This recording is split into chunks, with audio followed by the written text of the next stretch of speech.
नमस्कार साथियों, दिव्य यात्रा आपके अपने YouTube चैनल पर आपका स्वागत है।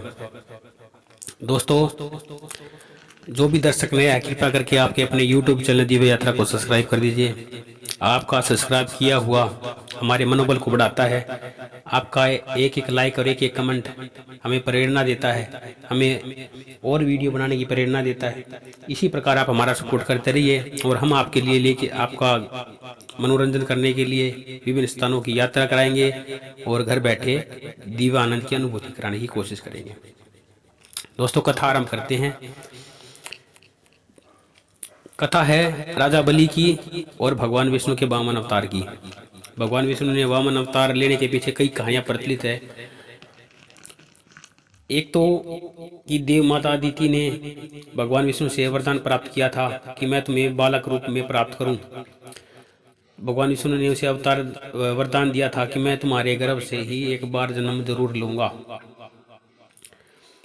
और दूसरा यह है कि एक सतयुग में राजा बलि हुए, प्रहलाद भगत के पुत्र। उनका दिन प्रतिदिन आतंक बढ़ रहा था, उसी कारण उन्होंने वामन अवतार धारण करना पड़ा। दोस्तों, राजा बलि के पराक्रम से तीनों लोग भयभीत हो गए। उनके दान के करने से, उनके पराक्रम से सब भयभीत थे।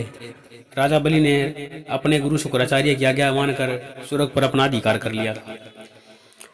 स्वर्ग पर अधिकार होने के बाद देवताओं को जो यज्ञ हवन से जो आहुतियों का अंश भाग प्राप्त होता था, जिन्हें देवताओं को ऊर्जा मिलती थी, वह मिलनी उन्हें बंद हो गई। इसलिए वे अपना कार्य जो सुचारू रूप से नहीं कर पाए। जैसे जल देवता हैं, वो जल प्रभावित करने का काम करते हैं। सभी जन को जल समान भागों में प्राप्त होता है। वायुदेव हैं, प्राणवायु का संचार करते हैं। सभी प्राणियों के लिए वह भी जरूरी था।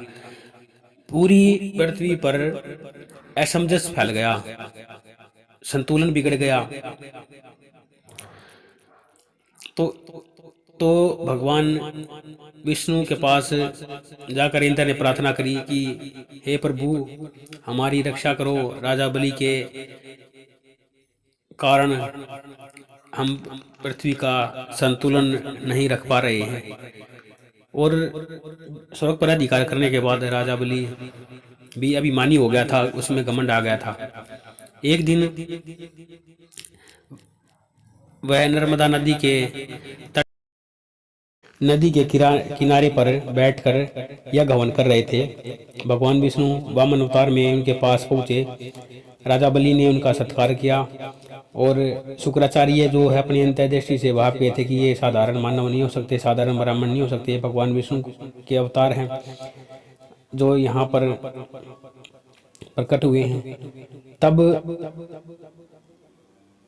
राजा बलि जो घमंड में चूर था, उसने कहा कि मांगो, क्या मांगते हो। भगवान वामन ने कहा कि मेरे को 3 पग धरती चाहिए। बलि ने हंसकर कहा कि मांगा भी तो क्या मांगा। हंसकर कह दिया, वचन दे दिया कि 3 पग धरती दी। तो राजा बलि के ऐसा कहते ही भगवान वामन ने धरती और पाताल को अपने 2 पग से नाप दिया। तीसरा पग पूछा बाली से कि इसको मैं कहाँ रखूं।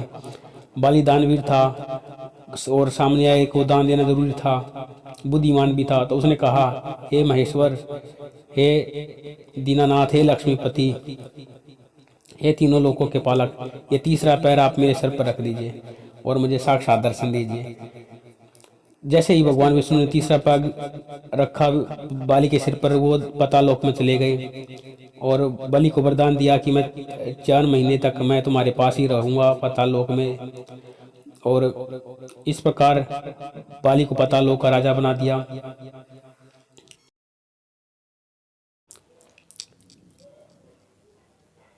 इस प्रकार भगवान विष्णु ने अपना वामन अवतार की लीला को विराम दिया और अंतर ध्यान हो गए। दोस्तों, भगवान विष्णु के अगले अवतार की कथा सुनने के लिए बने रहे आपके अपने YouTube चैनल दिव्य यात्रा के साथ। और आप अपना प्यार देते रहिए। जिसने भी चैनल को सब्सक्राइब नहीं किया है, चैनल को सब्सक्राइब कर दे, वीडियो को लाइक कर दे और कमेंट करके बताए कि आपको ये कथा कैसे लगी।